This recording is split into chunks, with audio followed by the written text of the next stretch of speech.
po si Randy De Los Santos ang tiyuhin po ng napaslang na 17 taong gulang noong August 16, 2017. Nagkaroon po ng isang police operation, inong tagapangulo, sa aming lugar. At sabi ho ng mga pulis sa kanilang report ay bumunot ng barel, lumaban si Kian De Los Santos. Sa pagdinig ng mga kaso, hindi ho yun totoo. Napatunayan po namin sa korte na si Kian ay hindi nanlaban at pinatay, intensyonang pinatay ng mga pulis. Teka lang po, naiwan po ako sa labas. Ako ho ay tiyuhin eh. Bakit hindi ho ako sinama? Sa mga panahon yun, ginawang tagapangulo, takot po ako. Dahil markado na ho ako eh.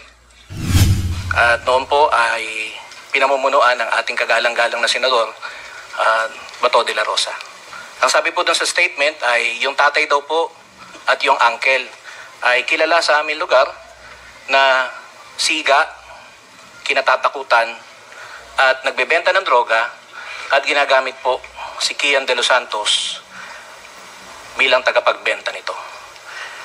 Ginoong tagapangulo, totoo po, dismayado po ang kapatid ko, ginoong tagapangulo, sa nangyari. Hindi pa ho namin nakukuha ng buo ang hustisya. Kung maaalala po ninyo, 3 po yung aming isinampang kaso laban sa mga kapulisan.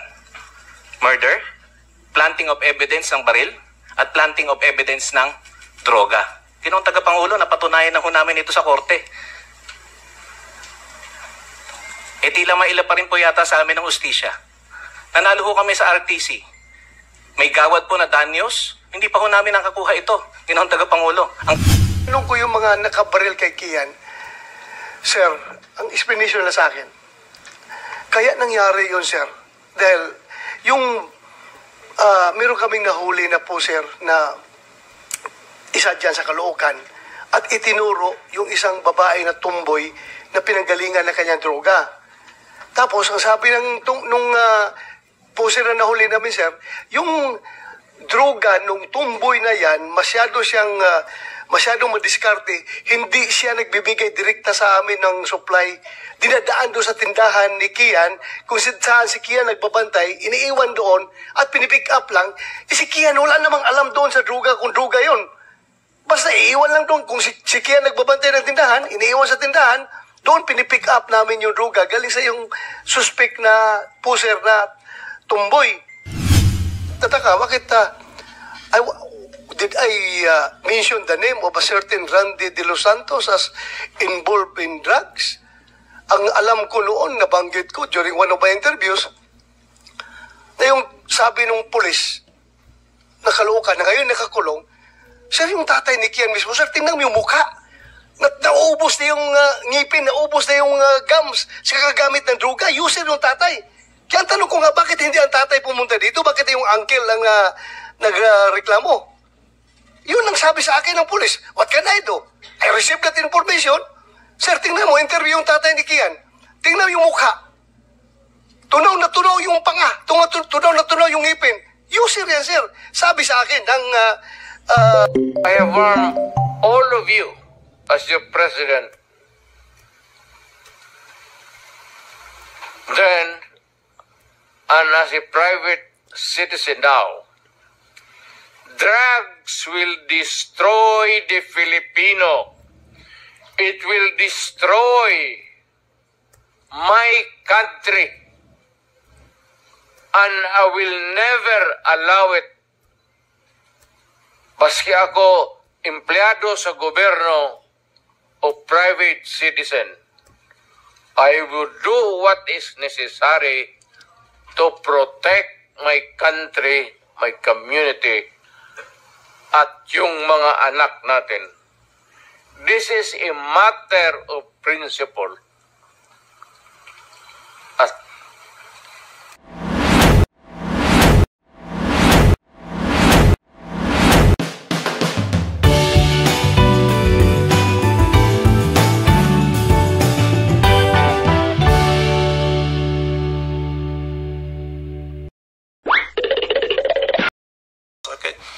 try to keep it concise and direct to the point po, Mrs. De Los Santos. Go ahead. Magandang umaga po, Ginoong Tagapangulo, sa lahat po ng miyembro ng Blue Ribbon Committee at sa mga resource person na naririto po ngayong umaga. Ako po si Randy De Los Santos, ang tiyuhin po ng napaslang na 17 taong gulang noong August 16, 2017. Nagkaroon po ng isang police operation, Ginoong Tagapangulo, sa aming lugar. At sabi ho ng mga pulis sa kanilang report ay bumunot ng barel, lumaban si Kian De Los Santos. Sa pagdinig ng mga kaso, hindi ho yun totoo. Napatunayan po namin sa korte na si Kian ay hindi nalaban at pinatay. Intensyonang pinatay ng mga pulis.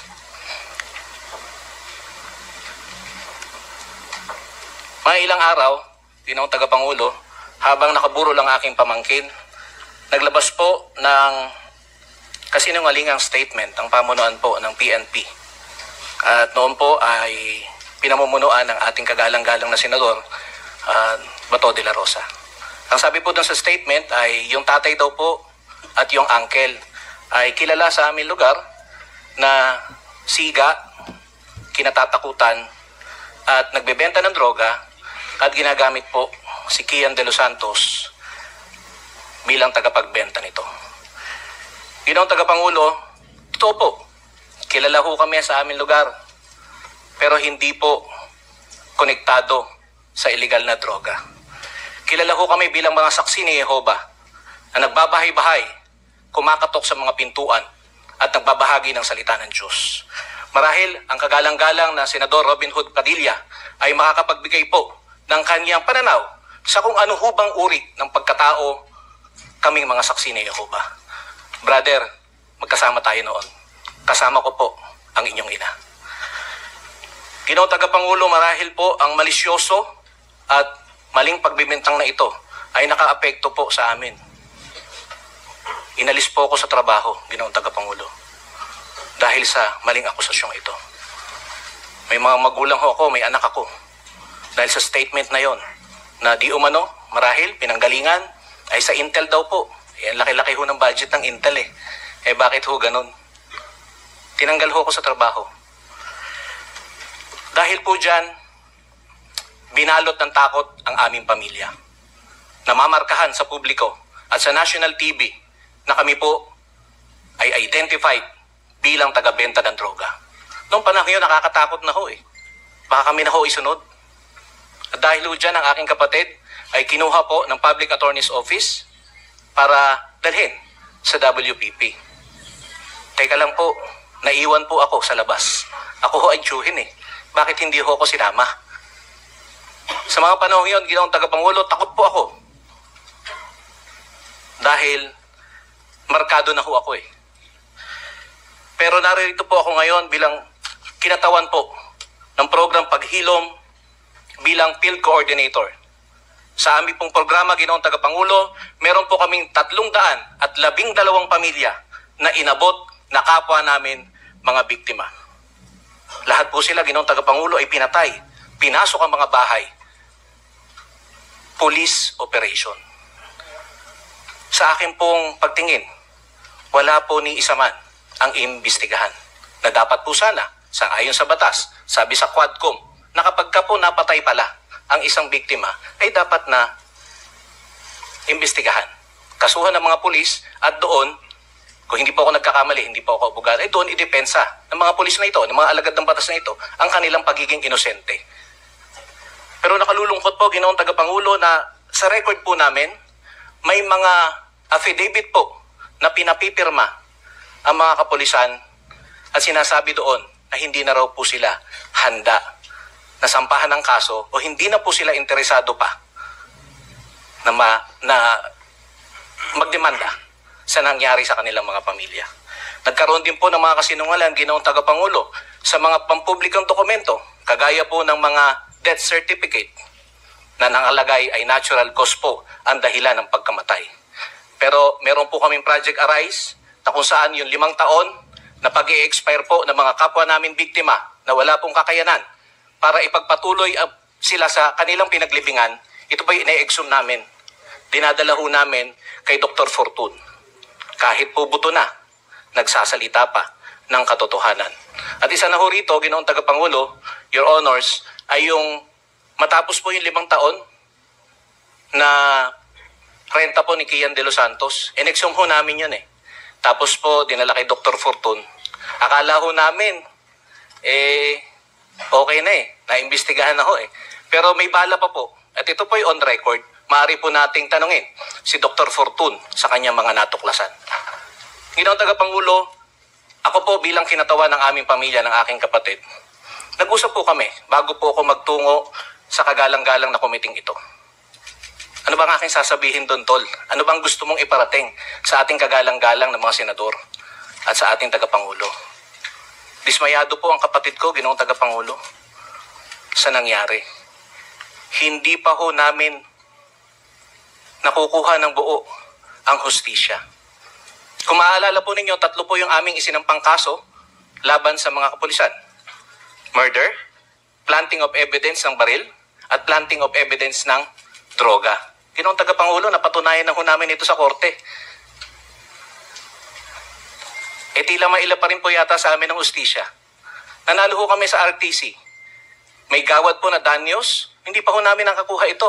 Ginoong Tagapangulo, ang kapatid ko ho ngayon na stroke. Kalahati ho ng katawan niya ay lantang gulay. Sa mga bagay pong ito, Ginoong Tagapangulo, at bilang kinatawan po, bilang field coordinator ng program Paghilom, nais ko pong ipabatid sa inyo na lahat po ng 312 na mga pamilya na sa aming pangangalaga, hindi ho sila nanlaban, Ginoong Tagapangulo. Ako po mismo ay personal na pumisita sa kanilang mga burol noong mga panahon na nakaburol ito. At nakakwentuhan po sila. Naalala ko po, pahihintulutan po ninyo, yung binanggit ng aking kaibigan na Jehovah's Witnesses noon. 1 minute, sir. Yes, Go ahead. na Jehovah's Witnesses noon. Ang sabi daw po ay, kapag ka namatay ang isang tao, makikilala mo kung sino siya. Sa burol, buti nga, namatay yung taong yan, napakasalbahe niyan eh. Pero kapag ka namatay po ang isang tao, sasabihin, sayang, nakakapanghinayang, napakabuting tao niyan, tumutulong. Marahil ito po ang naobserbahan ng ating mga media na naririto, na halos 2 linggo nag-cover sa burol ni Kian. Marahil po nagtanong-tanong kayo, Ginoong Tagapangulo, sa karakter ni Kian de los Santos. Hindi ho siya.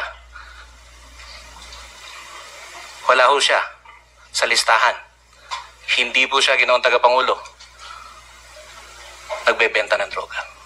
Inosente po at nag-aaral po ang aking pamangkin sa isang pribadong paaralan na kahit po medyo may kataasan ay ginagapang po ng aming pamilya. Nasa ibang bansa ang aking hipag upang mangibang bayan, OFW po, para maglaan ng pangangailangan. Thank you. Thank you, Maraming salamat po. Mr. Randy de los Santos.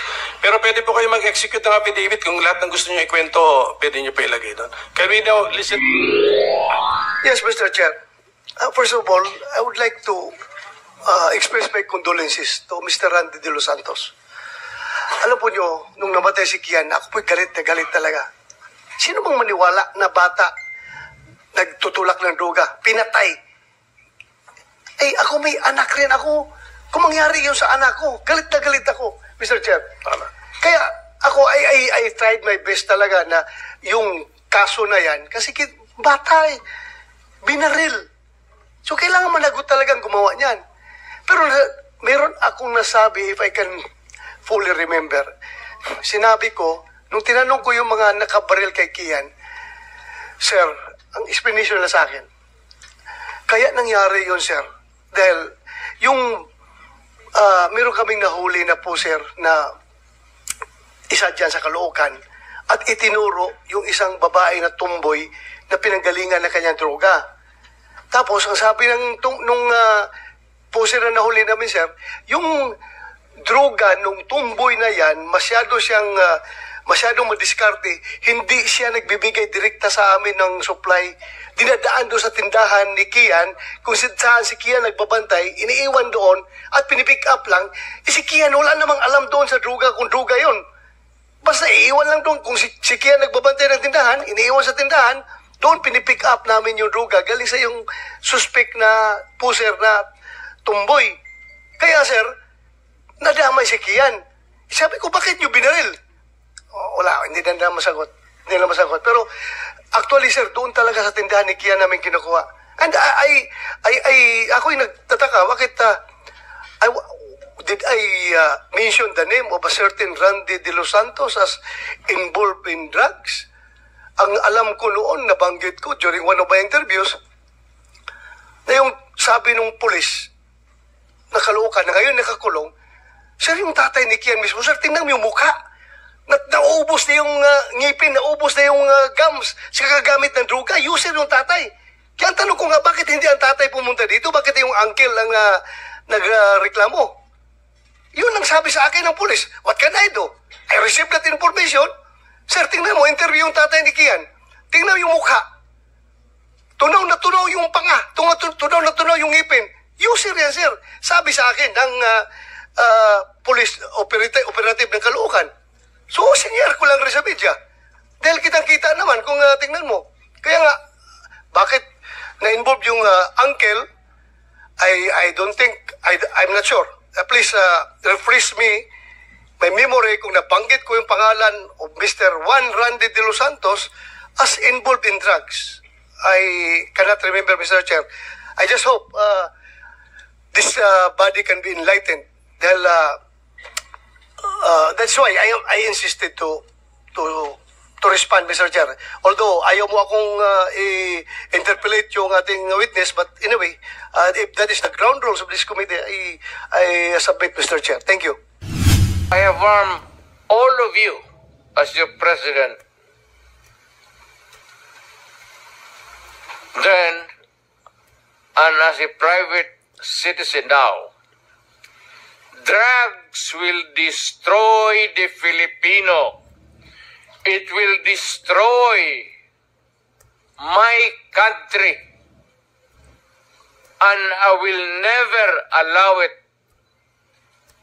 Baski ako empleyado sa gobyerno o private citizen, I will do what is necessary to protect my country, my community, at yung mga anak natin. This is a matter of principle.